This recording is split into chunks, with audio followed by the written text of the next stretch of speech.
leadership led by His Excellency the Right Honorable Raila Odinga. I don't call him former, I call him the second Prime Minister of Kenya. To also His Excellency Kalonzo Musyoka, both of them being my political party leadership. To the leadership of KAS, I don't want to say the full names because I don't know Germany, led by Dr. Annette, of course, distinguished guests, good afternoon.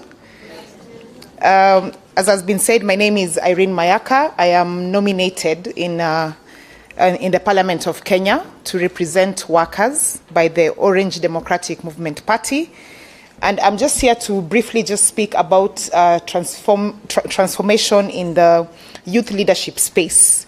And I'll just begin by saying that, number one, for us who are young in leadership, and of course we are not the first ones in Kenya, but the number one thing that we always believe in is that for you to even be able to have any level of success, you must have a mentor.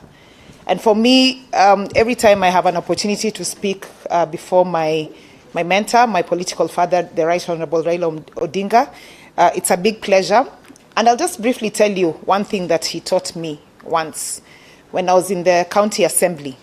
Because I was nominated in the county assembly, but didn't have an opportunity to serve until the last 2 years. Why? Because of an election petition that went on and on.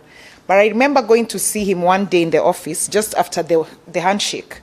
And I said to him, Baba, now that you and Uhuru are brothers, how about you speak to him so that this issue can be fast-tracked? And he said to me, and I remember very well, that he doesn't want that to happen, that he wants me to go through that process, because by the time I'm done with it, it will put me at a better place as a political leader than I am right now. That it would harden me and make me a better person. So I went through it, given his advice, and now I am in Parliament. And for that, I always say, always have a mentor that will tell you that it can't be easy. Don't assume that things should be easy, things should be given to you on a silver platter. You have to work for them. And when that is done for you as young leaders, the next step for us is also that we must always push back the ladder to other leaders as well. And because of that, we went ahead, formed an organization of young women, because there's one thing about being a young leader, but there's also another thing about being a young woman leader in politics in this country. But the other day we noticed that it's also not easy being just a woman in politics, as the case of Karua was. Yeah. So the experience and the tribulations that you have to go through are twice as hard.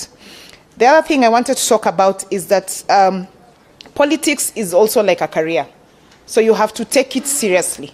When you're in any leadership space, it doesn't have to be within the county assembly space or the National Assembly space, but any other leadership space, you have to take it seriously. Because politics is a career. You have to get out there, get knowledgeable, hold the hands of other leaders as well, and ensure that you learn how to make your job better. The other thing also that I want to talk about is that we are the voice of the youth in the spaces that we are. When we are in legislation, and I was just listening to PS talking about the young hustler who has been getting loans and getting to the next level.